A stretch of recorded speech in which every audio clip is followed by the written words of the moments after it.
With us tonight, Maria Teresa Kumar, the president and CEO of Voto Latino. She is also an MSNBC contributor.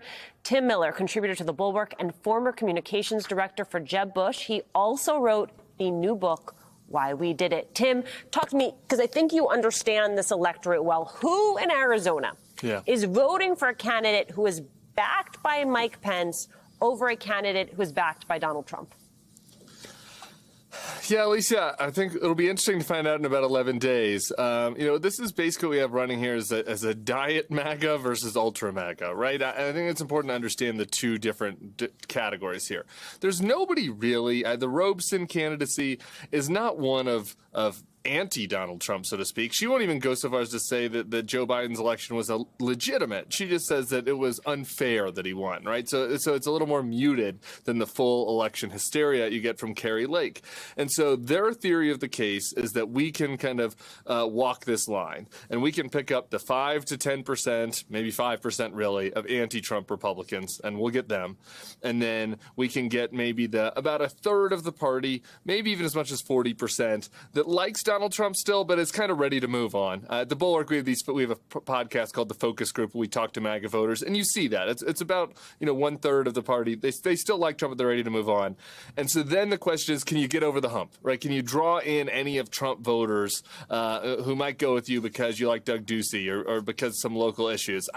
I think that we've seen that be very hard for these candidates to do. There are really only two states, Georgia and Colorado, my home state where I'm at right now, are the only examples we've seen so far where these, more diet MAGA candidates have won primaries. And so I'm skeptical that it's going to work in Arizona. And I think if you look at the split screen, you see right now this Donald Trump rally that looks like a monster truck rally versus a much more staid kind of event that was being held by Robeson. Maria, I don't have to tell you, but part of the reason I wanted to talk about you is we watched what happened in Arizona during the presidential election. We saw young Latinos, many of whom you work to organize and to mobilize, come out and vote for now President Biden, in part as a swingback to the xenophobia that we heard from former President Trump. As he takes the stage tonight with a lot of the same rhetoric, how do you see all of this playing out in the general? First of all, I think that Arizona, the reason that it has turned into a purple state is because of the mobilization at the ground level by young Latinos who have led it. And it was a whiplash effect of first Jan Brewer and then Sheriff Arpaio, and then finally Donald Trump going into the White House. So this is long time in coming with young Latinos. And if it is Lake that is at the top of the ticket for the governors, nothing's going to galvanize them more. Take this, Alicia. We're expecting an additional 80,000 Latino youth to turn 18 since the last election for this midterm. That's opportunity. And the energy that you're feeling is oftentimes not just about policy, but more importantly, it's about making sure that they feel protected and they're protecting their family. That's what that vote is. What I'm seeing when I look at Pence, though, is that he is trying to break the fever of the MAGA Trump. And that is one of the reasons why you're seeing more Republicans coming forth.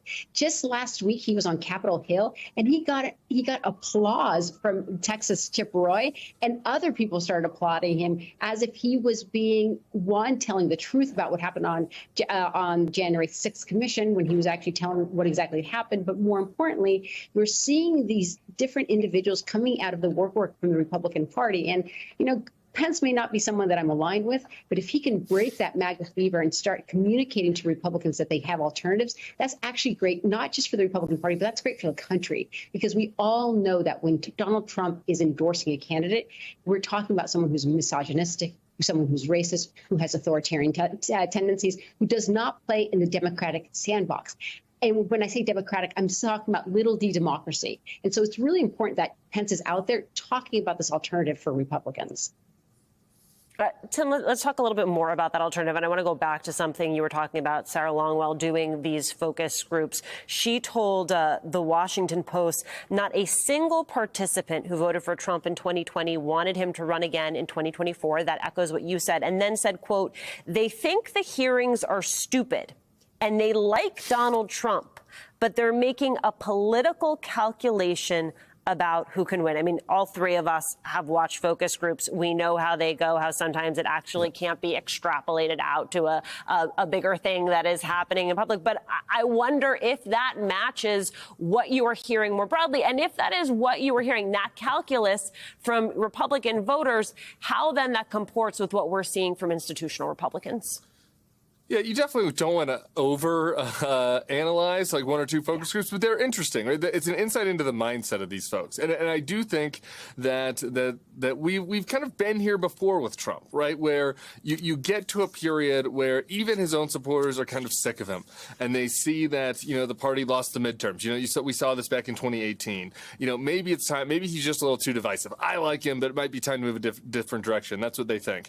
But eventually, they sort of come back into his arms because of negative polarization, right? Like, these folks are mostly driven by hatred for the left, hatred for immigrants in some cases, hatred for the media, and so they get driven back to his arms. So will that happen again after these hearings wear off? I think that's an open question, but I do think it's real right now, and there's a moment, and I think that it's true that Mike Pence is getting out there and trying to sort of test the water to see if he can pull some of these people away. Personally, I'd like to see him try a little harder. I think this is, if we've learned from the last 6 years, it's like you need to seize on these moments to try to hurt Donald Trump and try to take him on. And Mike Pence sent that tweet that Vaughn mentioned, but it's like in the passive voice. He doesn't even mention Trump's name. I would like to see from Mike Pence testifying in front of the 1-6 committee and trying to put a stake through his heart. And I think that might hurt Mike Pence in the long term, but it would help the Republican Party in the long term. And unfortunately, there just haven't been any courageous Republican leaders willing to do that. And Mike Pence is kind of the latest example of someone who's putting their toe in the water without actually